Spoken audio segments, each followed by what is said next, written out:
ಒಂದು audio clip after ನೀವು ಮಾತಾಡಿದ ಮೇಲೆ ಒಂದು ಆಡಿಯೋ ಕ್ಲಿಪ್ ವೈರಲ್ ಆಗಿದೆ. ಅದರಲ್ಲಿ ಒಬ್ಬ ದಲಿತ ಹುಡುಗ ರಮೇಶ್ ಜಿಗಜಿಣಗಿ ಅವ್ರಿಗೆ ಕಾಲ್ ಮಾಡಿ ಹೇಳಿದ್ರೆ, ಯಾಕ್ರಿ ಹುಚ್ಚಾಟ ಮಾಡಬೇಕು, ಕೇಳೋ ಜಾಗದಲ್ಲಿ ಕೇಳಬೇಕು, RSS ಡೇಂಜರ್ ನನ್ನ ಮಕ್ಕಳಿದ್ದಾರೆ ಅನ್ನೋ ಆಡಿಯೋನ ಅವ್ರು ಹೇಳ್ತಾರೆ.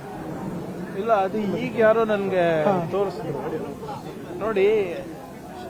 ರಮೇಶ್ ಸಾಹೇಬ್ರು ಹಿರಿಯರಿದ್ದಾರೆ. ಹೌದು, ಅವರು ನಮ್ಮ ತಂದೆ ಅವ್ರ ಜೊತೆ ಒಡನಾಟ ಇಟ್ಟವರು. ಅವ್ರು ಯಾಕೆ ಹಿಂಗೆ ಮಾತನಾಡಿದ್ದಾರೆ ನನಗೆ ಗೊತ್ತಿಲ್ಲ. ಅದು ಅಥೆಂಟಿಕ್ ಆಗಿ ಮಾತನಾಡಿದಾರ ಇಲ್ಲ ಅದನ್ನು ಗೊತ್ತಿಲ್ಲ. ಬಟ್ ಮೇಲ್ನೋಟಕ್ಕೆ ಅವ್ರ ಧ್ವನಿ ಅಂದಂಗೆ ಕಾಣಿಸುತ್ತೆ. ಆದರೆ ಅಲ್ಲಿ ಹೇಳಿರೋದು ನೋಡಿದ್ರೆ RSS ಇಂದ ನಾವೆಲ್ಲರೂ ಹೆದರ್ಕೋಬೇಕು, ಅವರು ಯಾವುದೇ ಹಂತಕ್ಕೆ ಹೋಗ್ತಾರ ಅಂತ ಕೂಡ ಅದರಲ್ಲಿ ಹೇಳಿದ್ದಾರೆ. ಬಹಳ ಸ್ಪಷ್ಟವಾಗಿ ಒಂದ್ಸರಿ ಅಲ್ಲ 2 ಸರಿ ಏನು ಹೇಳ್ತಾರೆ ಅಂದರೆ, ಅವ ಮಣ್ಣಾಗ್ತಾನೆ, ಸಾಯಿ ಹೊಡಿತಾರೆ, ಆಮೇಲೆ ನೀವು ಹೇಳ್ದಂಗೆ ಅವಾಚಕ ಶಬ್ದದಲ್ಲಿ RSS ಅವರಿಗೆ ಬೈದಿದೆ. ಸೊ ಇದ್ರ ಸ್ಪಷ್ಟೀಕರಣ ನನಗಲ್ಲ, BJP ನಾಯಕರು ಕೊಡಬೇಕಲ್ಲ. ಈಗ ಕಾನೂನಾತ್ಮಕವಾಗಿ ಪ್ರಶ್ನೆ ಕೇಳಿದಕ್ಕೆ ಸಂವಿಧಾನದ ಪರವಾಗಿ ನಾವು ನಿಂತ್ಕೊಂಡಿದ್ದಕ್ಕೆ BJP ಸಂಸದರಿರ್ಬೋದು, ಶಾಸಕರಿರ್ಬೋದು, ಅಥವಾ RSS ಬೆಂಬಲಿಗರಿರ್ಬೋದು, ಅವರು ಈ ರೀತಿಯಾಗಿ ಥ್ರೆಟನ್ ಮಾಡ್ತಾರೆ ಅಂದರೆ ಯಾವ ಮಟ್ಟಕ್ಕೆ ಈ ಸಂಸ್ಥೆ ನಮ್ಮ ಸಮಾಜದಲ್ಲಿ ಬೇರ್ ಬಿಟ್ಟಿವೆ ತಾವೇ ತಿಳ್ಕೋಬೇಕು. ಅಂದರೆ if you are ready to threaten the home minister of Karnataka, ನೀವು ಯೋಚನೆ ಮಾಡಿ ಅವ್ರ ಹಿಂದೆ ಯಾರ್ಯಾರು ಇರ್ಬೋದು ಅಂತ. ಆಮೇಲೆ ಇದಕ್ಕೆ ನಾವು ಹೋಮ್ ಮಿನಿಸ್ಟರ್ ಇರಲಾರ್ದಾಗೆ ಹೆದರಿಲ್ಲ, ಇವಾಗೇನಕ್ಕೆ ಹೆದರ್ಬೇಕು ನಾನು? ಇದೇನು ಮೊದಲನೇ ಸಾರಿ ಮಾಡ್ತಾ ಇರೋದು? ಹೋದ ಬಾರಿ ಕೂಡ ಇವರು ನಾನು ಯಾವುದೋ ಒಂದು ವಿಚಾರಕ್ಕೆ ನಾನು ಸವಾಲೆತ್ತಿದಾಗ ಇದೇ ವಿರೋಧ ಪಕ್ಷದ ನಾಯಕರು ಮತ್ತೆ BJP ಅಧ್ಯಕ್ಷರು ಇದೆಲ್ಲಾನು ಕೂಡ ಅವರು ಪಬ್ಲಿಸಿಟಿಗೆ ಮಾಡ್ತಾ ಇದ್ದಾರೆ ಅಂತ ಹೇಳೋದು. ಅದಕ್ಕೆ ನಾನೇ ವಿಡಿಯೋ ಮಾಡಿದೆ. ಪಾಪ ಅವನು ಅರೆಸ್ಟ್ ಆದ, ಆ ಹುಡುಗ ಯಾರದು ನನಗೆ ಬೆದರಿಕೆ ಹಾಕಿದ್ದ ಅರೆಸ್ಟ್ ಆದ. ಈ RSSನವರು BJPನವರು ಪಾಪ ಅವನಿಗೆ ಒಂದು ಲಾಯರ್ ಕೂಡ ಕೊಟ್ಟಿಲ್ಲ, ಗೊತ್ತಾ ನಿಮಗೆ?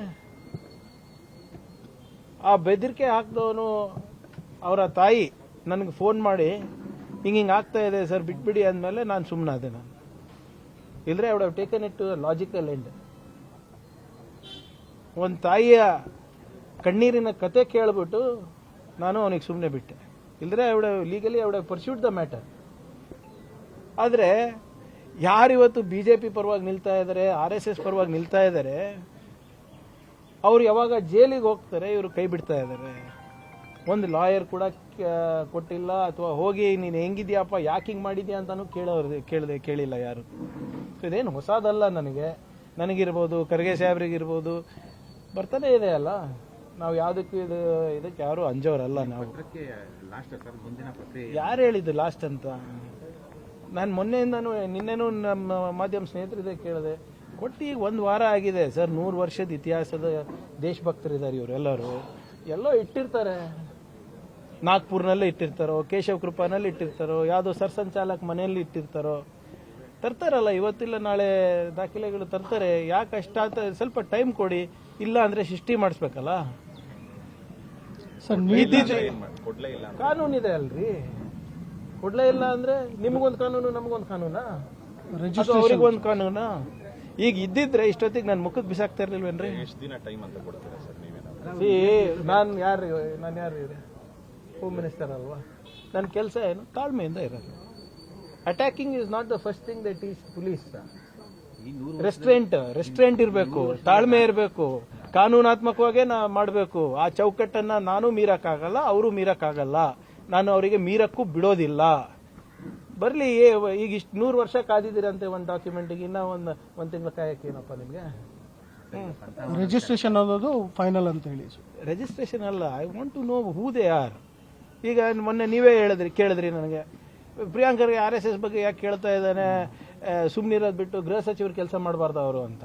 ಅರೆ 20 ಲಕ್ಷ ಜನ ಇಡೀ ರಾಜ್ಯದಲ್ಲಿ ಸೇರ್ತಾ ಇದ್ದಾಗ ಅದು ಜವಾಬ್ದಾರಿ ನಂದ ಏನು ಮಹಿಳಾ ಮತ್ತು ಮಕ್ಕಳ ಕಲ್ಯಾಣ ಇಲಾಖೆ ಮಾಡಬೇಕಾದ ಲಾ ಆ್ಯಂಡ್ ಆರ್ಡರ್ ನನ್ನ ಅಂಡರ್ ಬರ್ತದ ಏನು ಕಾಮರ್ಸ್ ಆ್ಯಂಡ್ ಇಂಡಸ್ಟ್ರಿ ಡಿಪಾರ್ಟ್ಮೆಂಟಿಗೆ ಬರುತ್ತಾ? ಸರ್ ಮತ್ತೆ ಸೊ ಆದ್ರಿಂದ ಇವತ್ತಿಲ್ಲ ನಾಳೆ ಬರ್ತಾರೆ. ಸುಮ್ಮನೆ ಯಾರ್ಯಾರೋ ನೀವು ದೊಡ್ಡ ದೊಡ್ಡ ಲಾಯರಿಗೆ ಎಡಿಟೋರಿಯಲ್ ಬರ್ಸೋದು, ಸಾಮಾಜಿಕ ಜಾಲತಾಣದಲ್ಲಿ ದೊಡ್ಡ ದೊಡ್ಡ ಫೇಸ್ಬುಕ್ ಪೋಸ್ಟ್ ಹಾಕ್ಸೋದು, ಅಥವಾ ಯಾವುದೋ ಒಂದು ಪಾಡ್ಕಾಸ್ಟ್ ಮಾಡಿಸೋದು, ಅದೇನೂ ಫರಕ್ ಬೀಳಲ್ಲ ನನಗೆ. ಅಥವಾ ನೀವು ಹೇಳ್ಬಿಡಿ ಅಧಿಕೃತವಾಗಿ ಇವರು ನಮಗೆ ಲೀಗಲ್ ರೆಪ್ರೆಸೆಂಟೇಷನ್ ಮಾಡ್ತಾ ಇದ್ದಾರೆ, ಇವ್ರ ಜೊತೆ ಚರ್ಚೆ ಮಾಡಿ ಅಂದ್ರೆ ನಾನು ನಮ್ಮ ಲೀಗಲ್ ಟೀಮ್ ಅವ್ರಿಗೆ ಕಳಿಸ್ತೀನಿ. ನಿರ್ಭೀತ, ನಿಷ್ಪಕ್ಷಪಾತ, ವಿಶ್ವಾಸಾರ್ಹ ಸುದ್ದಿಗಳಿಗೆ ಮತ್ತೊಂದು ಹೆಸರಾಗಿರುವ ನ್ಯೂಸ್ 18 ಕನ್ನಡ ಈಗ ಆಪ್ನಲ್ಲೂ ಲಭ್ಯವಿದೆ. ದಯವಿಟ್ಟು ಇಲ್ಲಿರುವ QR ಕೋಡ್ ಸ್ಕ್ಯಾನ್ ಮಾಡಿಕೊಂಡು ಆಪ್ ಡೌನ್ಲೋಡ್ ಮಾಡೋದಕ್ಕೆ ಮರಿಬೇಡಿ. ನಿಮ್ಮ ಬೆಂಬಲ ಹೀಗೆ ಸದಾ ನಮ್ಮೊಂದಿಗಿರಲಿ. ಧನ್ಯವಾದ.